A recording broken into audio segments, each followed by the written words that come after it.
Françaises, Français, mes chers compatriotes, nous sommes en train de vivre des jours difficiles.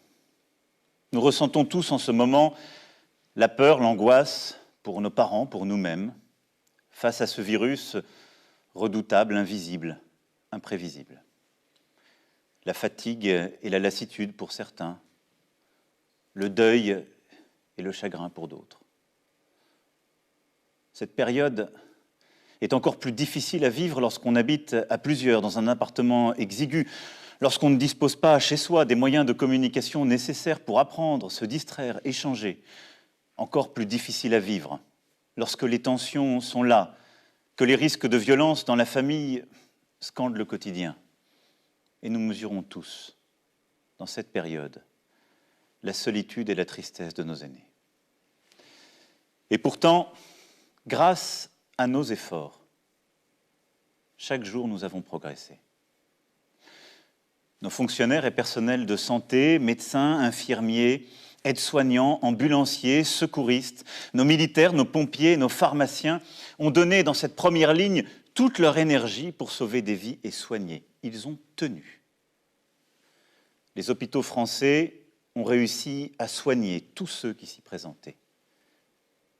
Ces journées, ces semaines ont été et resteront l'honneur de nos soignants, en ville comme à l'hôpital. Dans la deuxième ligne, nos agriculteurs, nos enseignants, nos chauffeurs routiers, livreurs, électriciens, manutentionnaires, caissiers et caissières, nos éboueurs, personnels de sécurité et de nettoyage, nos fonctionnaires, nos journalistes, nos travailleurs sociaux, nos maires et nos élus locaux, et j'en oublie tellement, aidés par tant de Français qui se sont engagés, tous ont permis à la vie de continuer, au fond.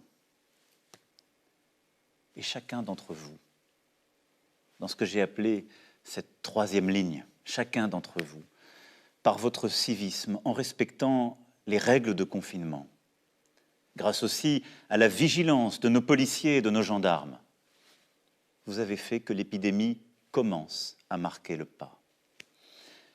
Les résultats sont là. Plusieurs régions ont pu être épargnées. Depuis quelques jours, les entrées en réanimation diminuent. L'espoir renaît. Et je veux ce soir vous remercier très chaleureusement pour ce dévouement et vous dire toute ma reconnaissance. Alors, étions-nous préparés à cette crise? À l'évidence, pas assez. Mais nous avons fait face. En France, comme partout ailleurs, nous avons donc dû parer à l'urgence, prendre des décisions difficiles à partir d'informations partielles, souvent changeantes, nous adapter sans cesse. Car ce virus était inconnu et il porte encore aujourd'hui beaucoup de mystères.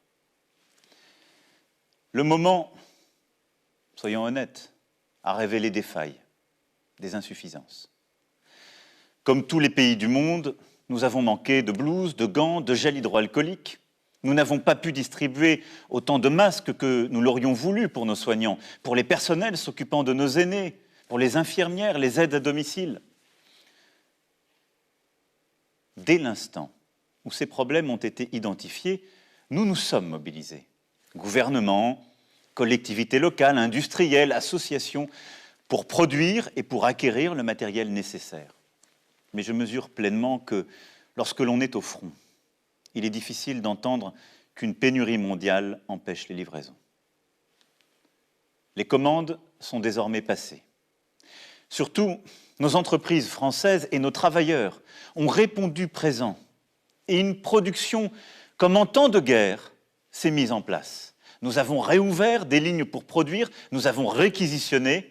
D'ici 3 semaines, nous aurons, imaginez-le, multiplié par 5 la production de masques pour nos soignants en France.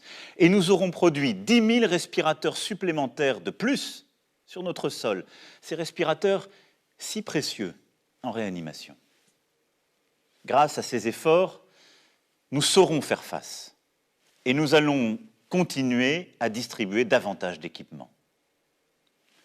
Mais comme vous, j'ai vu des ratés, encore trop de lenteur, de procédures inutiles, des faiblesses aussi de notre logistique.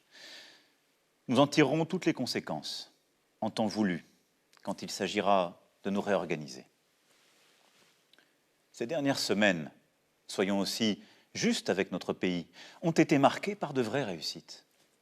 Le doublement du nombre de lits en réanimation, ce qui n'avait jamais été atteint. Les coopérations inédites entre l'hôpital, les cliniques privées et la médecine de ville. Le transfert de patients vers les régions les moins touchées, mais aussi vers le Luxembourg, la Suisse, l'Allemagne et l'Autriche que je remercie.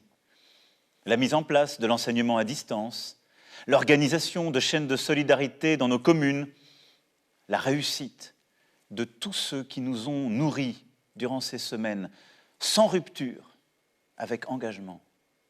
Le rapatriement de plusieurs dizaines de milliers de ressortissants français et européens depuis des pays du monde entier et le soutien aux Français de l'étranger. Très souvent, ce qui semblait impossible depuis des années, nous avons su le faire en quelques jours. Nous avons innové, osé, agi. Au plus près du terrain, beaucoup de solutions ont été trouvées. Nous devrons nous en souvenir, car ce sont autant de forces pour le futur. Mes chers compatriotes, si je tenais à m'adresser à vous ce soir, après avoir largement consulté ces derniers jours, c'est pour vous dire en toute transparence ce qui nous attend pour les prochaines semaines et les prochains mois. L'espoir renaît, je vous le disais, oui, mais rien n'est acquis. Dans le Grand Est, comme en Île-de-France, les services hospitaliers sont saturés. Partout, en Hexagone comme dans les Outre-mer, le système est sous tension et l'épidémie n'est pas encore maîtrisée. Nous devons donc poursuivre nos efforts et continuer d'appliquer les règles.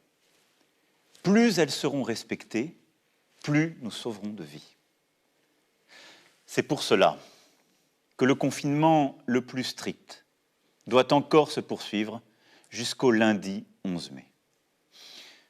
C'est durant cette période le seul moyen d'agir efficacement.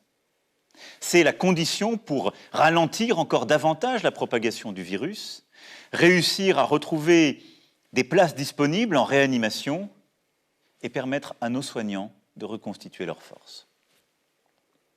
Le lundi 11 mai ne sera possible que si nous continuons d'être civiques, responsables, de respecter les règles et que si la propagation du virus a effectivement continué à ralentir. Je mesure pleinement, en vous le disant, l'effort que je vous demande. Durant les 4 semaines à venir, les règles prévues par le gouvernement devront continuer d'être respectées. Elles sont en train de montrer leur efficacité et ne doivent être ni renforcées ni allégées, mais pleinement appliquées. Je demande à tous nos élus, dont je sais l'importance dans cette période, je demande à tous nos élus, comme la République le prévoit en cette matière, d'aider à ce que ces règles soient les mêmes partout sur notre sol. Des couvre-feux ont été décidés là où c'était utile, mais il ne faut pas rajouter des interdits dans la journée. Pour notre vie quotidienne, il faut continuer, lorsque nous sortons, à appliquer les gestes barrières, nous tenir à distance et nous laver les mains. Je veux aussi vous rappeler que tous ceux qui ont une maladie chronique ou souffrent d'autres maladies doivent pouvoir continuer à consulter leur médecin. Car il n'y a pas que le virus qui tue. L'extrême solitude, le renoncement à d'autres soins peuvent être aussi dangereux.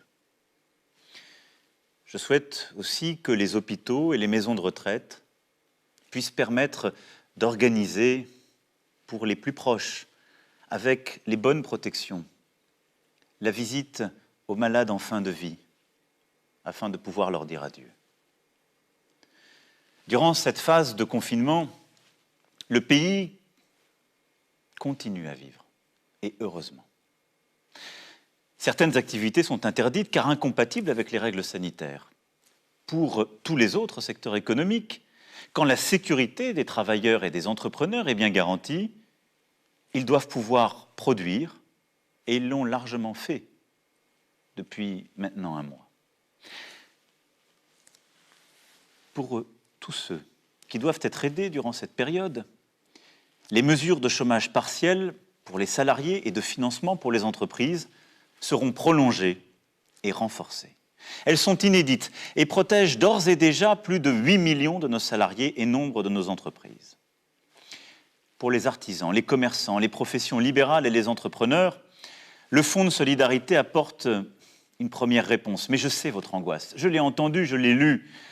Les charges qui continuent de tomber, les traites, les loyers, les emprunts. C'est pourquoi j'ai demandé au gouvernement d'accroître fortement les aides, de les simplifier pour vous permettre de surmonter cette période. Je souhaite que les banques puissent décaler toutes les échéances beaucoup plus massivement qu'elles ne l'ont fait. Et les assurances doivent être au rendez-vous de cette mobilisation économique. J'y serai attentif. Il y a donc un travail dans les prochains jours à poursuivre pour vous consolider économiquement dans cette période. Rapidement, un plan spécifique sera mis en œuvre pour les secteurs qui, comme le tourisme, l'hôtellerie, la restauration, la culture et l'événementiel, seront durablement affectés. Des annulations de charges et des aides spécifiques seront mises en place. Pour les plus fragiles et les plus démunis, ces semaines sont aussi très difficiles. Je veux remercier les maires, les élus locaux, les associations qui se sont fortement mobilisés aux côtés du gouvernement. Et j'ai demandé à celui-ci d'aller plus loin, là aussi, et de verser sans délai une aide exceptionnelle aux familles les plus modestes avec des enfants, afin de leur permettre de faire face à leurs besoins essentiels. Les étudiants les plus précaires, vivant parfois loin de leur famille, en particulier lorsque celles-ci viennent d'outre-mer, seront aussi aidés. Dès mercredi, le Conseil des ministres décidera des moyens financiers nouveaux et le gouvernement apportera toutes les réponses nécessaires à chaque fois qu'il le faudra. Le 11 mai prochain, mes chers compatriotes, sera donc le début d'une nouvelle étape. Elle sera progressive. Les règles pourront être adaptées en fonction de nos résultats, car l'objectif premier demeure la santé de tous les Français. À partir du 11 mai, nous rouvrirons progressivement les crèches, les écoles, les collèges et les lycées. C'est pour moi une priorité, car la situation actuelle creuse des inégalités. Trop d'enfants, notamment dans les quartiers populaires, dans nos campagnes, sont privés d'école, sans avoir accès au numérique, et ne peuvent être aidés de la même manière par les parents. Dans cette période, les inégalités de logement, les inégalités entre familles sont encore plus marquées. C'est pourquoi nos enfants doivent pouvoir retrouver le chemin des classes. Le gouvernement, dans la concertation, aura à aménager des règles particulières, organiser différemment le temps et l'espace, bien protéger nos enseignants et nos enfants avec le matériel nécessaire. Pour les étudiants de l'enseignement supérieur, les cours ne reprendront pas physiquement jusqu'à l'été. Le gouvernement précisera, pour chacun, la bonne organisation qui sera nécessaire, en particulier pour les examens et les concours. Le 11 mai, il s'agira aussi de permettre au plus grand nombre de retourner travailler, redémarrer notre industrie, nos commerces et nos services. Le gouvernement préparera sans délai ces réouvertures avec les partenaires sociaux pour que des règles soient établies afin de protéger les salariés au travail. C'est la priorité. Les lieux rassemblant du public, restaurants, cafés et hôtels, cinémas, théâtres, salles de spectacle et musées resteront en revanche fermés à ce stade.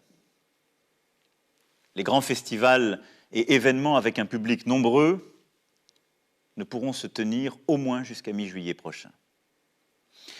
La situation sera collectivement évaluée à partir de mi-mai, chaque semaine, pour adapter les choses et vous donner de la visibilité. Pour leur protection, nous demanderons aux personnes les plus vulnérables, aux personnes âgées, en situation de handicap sévère, aux personnes atteintes de maladies chroniques, de rester, même après le 11 mai, confinées, tout au moins dans un premier temps. Je sais que c'est une contrainte forte. Je mesure ce que je vous demande. Et nous allons, d'ici le 11 mai, travailler à rendre ce temps plus supportable pour vous. Mais il faudra essayer de s'y tenir pour vous protéger, pour votre intérêt. Nous aurons, à partir du 11 mai, une organisation nouvelle pour réussir cette étape. L'utilisation la plus large possible des tests et la détection est une arme privilégiée pour sortir au bon moment du confinement. D'ici là, et dans les prochaines semaines, nous allons continuer d'augmenter le nombre de tests faits chaque jour. C'est ce qui, depuis 15 jours, est fait.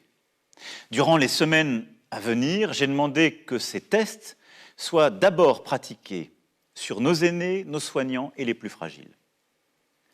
Et que nous puissions continuer de mobiliser partout tous les moyens de faire des tests, c'est-à-dire tous les laboratoires publics et tous les laboratoires privés. Le 11 mai, nous serons en capacité de tester toute personne présentant des symptômes. Nous n'allons pas tester toutes les Françaises et tous les Français, ça n'aurait aucun sens. Mais toute personne ayant un symptôme doit pouvoir être testée.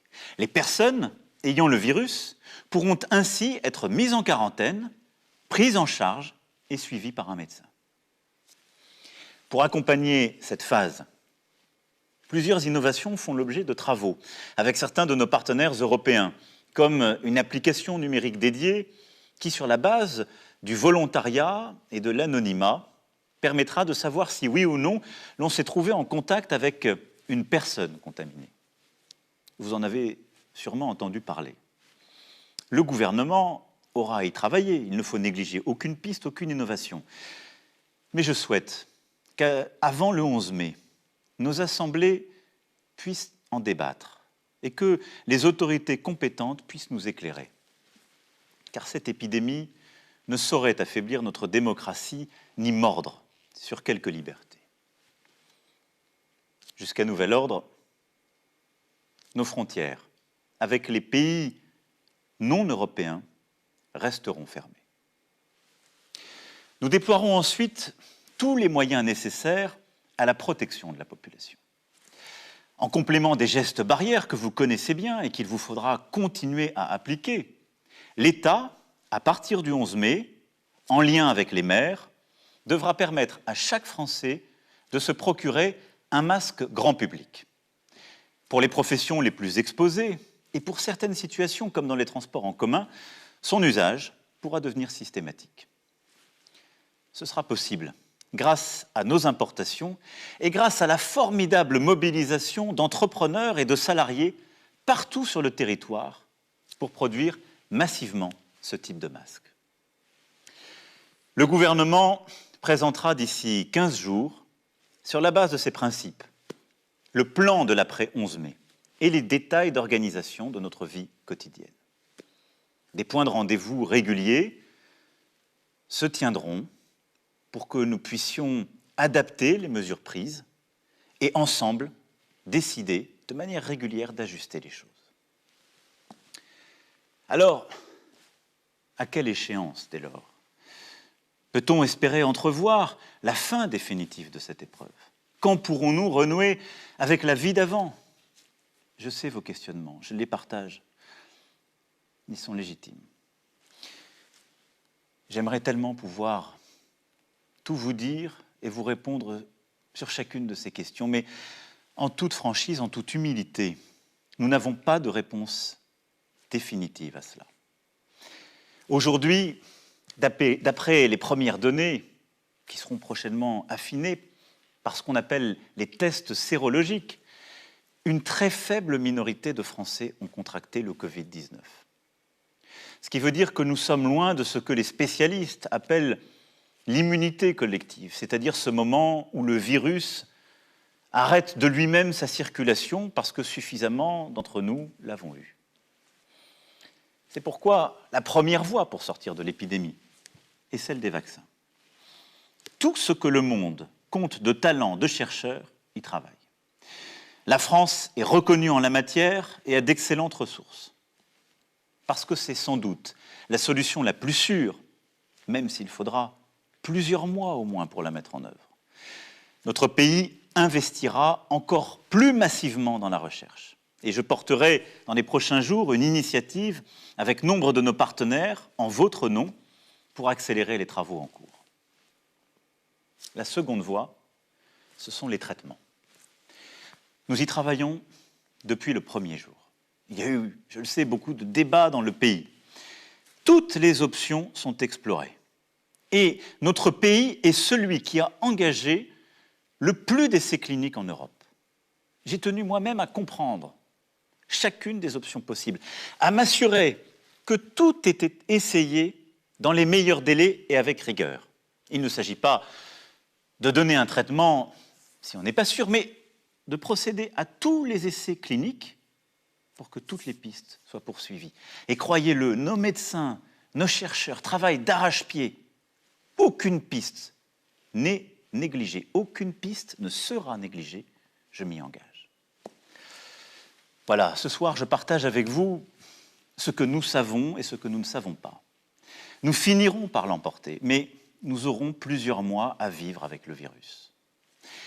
Avec humilité, il nous faut aujourd'hui décider et agir en tenant compte des incertitudes. Avec lucidité, oui, parce que regardez l'Asie. Le virus semblait avoir été vaincu et il revient dans de nombreux pays qui, à nouveau, décident de refermer leurs économies.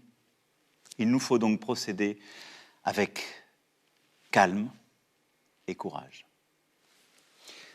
Mais ce que je sais à ce moment, mes chers compatriotes, c'est que notre nation se tient debout, solidaire, dans un but commun. On disait que nous étions un peuple indiscipliné, et voilà que nous respectons des règles, des disciplines parmi les plus rigoureuses jamais imposées à notre peuple en temps de paix.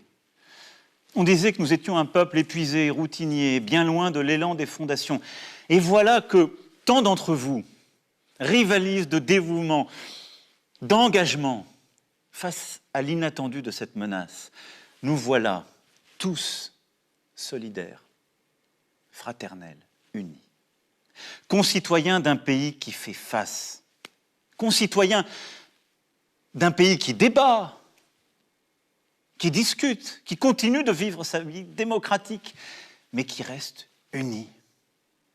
Et je veux ce soir partager avec vous, au cœur de l'épreuve, cette fierté.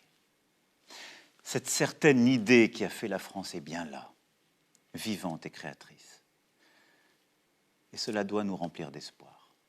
C'est nous. Durant les semaines à venir, le gouvernement, le Parlement, notre administration, avec nos maires et nos élus locaux, auront à préparer la suite. Pour ce qui me concerne, je tâcherai de porter en Europe notre voix afin d'avoir plus d'unité, de solidarité. Les premières décisions ont été dans le bon sens. Et nous avons beaucoup poussé pour cela, qu'il s'agisse de la Banque centrale européenne, de la Commission européenne ou des gouvernements. Mais nous sommes à un moment de vérité qui impose plus d'ambition, plus d'audace, un moment de refondation. Nous devons aussi savoir aider nos voisins d'Afrique à lutter contre le virus plus efficacement, à les aider aussi sur le plan économique en annulant massivement leurs dettes. Oui, nous ne gagnerons jamais seuls, parce qu'aujourd'hui, à Bergame, Madrid, Bruxelles, Londres, Pékin, New York, Alger ou Dakar, nous pleurons les morts d'un même virus. Alors si notre monde sans doute se fragmentera, il est de notre responsabilité de bâtir dès aujourd'hui des solidarités et des coopérations nouvelles. Il nous reviendra aussi, dans les prochaines semaines, de préparer l'après. Il nous faudra rebâtir notre économie plus forte afin de produire et redonner plein espoir à nos salariés, nos entrepreneurs, garder notre indépendance financière. Il nous faudra rebâtir une indépendance agricole, sanitaire, industrielle et technologique française et plus d'autonomie stratégique pour notre Europe. Cela passera par un plan massif pour notre santé, notre recherche, nos aînés, entre autres. Il nous faudra nous rappeler aussi que notre pays, aujourd'hui, tient tout entier sur des femmes et des hommes que nos économies reconnaissent et rémunèrent si mal. Les distinctions sociales ne peuvent être fondées que sur l'utilité commune. Ces mots, des Français les ont écrits il y a plus de 200 ans. Nous devons aujourd'hui reprendre le flambeau et donner toute sa force à ce principe. Il nous faudra bâtir une stratégie où nous retrouverons le temps long, la possibilité de planifier la sobriété carbone, la prévention, la résilience, qui seuls peuvent permettre de faire face aux crises à venir. Ces quelques évidences s'imposent aujourd'hui à nous, mais ne suffiront pas. Et je reviendrai donc vers vous pour parler de cet après. Le moment que nous vivons est un ébranlement intime et collectif. Sachons le vivre comme tel. Il nous rappelle que nous sommes vulnérables. Nous l'avions sans doute oublié. Et ne cherchons pas tout de suite à y trouver la confirmation de ce en quoi nous avions toujours cru. Non. Sachons dans ce moment sortir des sentiers battus, des idéologies, et nous réinventer. Moi le premier. Il y a dans cette crise une chance. Nous ressouder, éprouver notre humanité, bâtir un autre projet dans la concorde. Un projet français, une raison de vivre ensemble, profonde. Dans les prochaines semaines, avec toutes les composantes de notre nation, je tâcherai de dessiner ce chemin qui rend cela possible. Mes chers compatriotes, nous aurons des jours meilleurs et nous retrouverons les jours heureux, j'en ai la conviction. Et les vertus qui aujourd'hui nous permettent de tenir seront celles qui nous aideront à bâtir l'avenir. Notre solidarité, notre confiance, notre volonté. Alors prenez soin de vous, prenons soin les uns des autres et nous tiendrons. Vive la République, vive la France.